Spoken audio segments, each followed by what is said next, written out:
Перадаць дыск з дапамогай паса гульцу сваёй каманды, які знаходзіцца ў зоне суперніка. Вось асноўная задача гэтай гульні. Алтымат фрызбі від спорту адносна малады ў Беларусі, прадстаўлены крыху больш за 10 гадоў. Але брэсцкія аматары непрадказальнай талеркі імкнуцца развіваць гэты спорт як мага інтэнсіўней. Карысны, цікавы і, галоўнае, дэмакратычны. Вось адметныя рысы гэтай гульні. Здесь ты несешь ответственность за свое поведение не только перед своей командой и собой лично, но и перед командой соперника. Ты сам себе судья.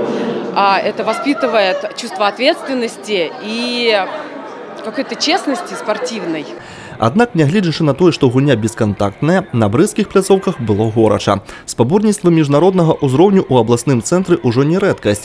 І традыцыйны турнір Winter Brest на гэты раз сабраў 16 каманд з Беларусі, Расіі, Украіны, Польшчы і Літвы. 10 з іх былі прадстаўлены ў агульным дывізіёне, 6 у жаночым. Гаспадары турніру каманда клуба «Фенікс» змагла выйсці ў фінал у жаночым дывізіёне.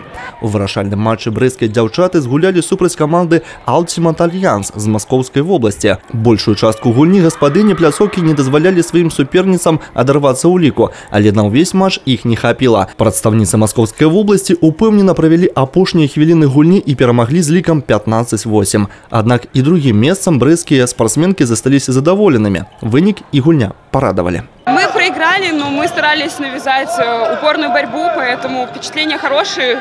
Мы выходили не опуская руки, каждый поинт мы старались выложиться по полной. И я считаю, что девочкам было интересно с нами играть, несмотря на большой разрыв в счете.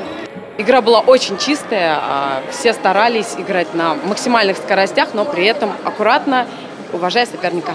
А вось у агульным дывізіёне перамога за беларусамі. Мінская каманда на куражэ з лікам 13-11 перамагла кіеўскую каманду «Нова». Олег Завадскі, Сергей Мацвейчук, телерадыёкампанія «Брест».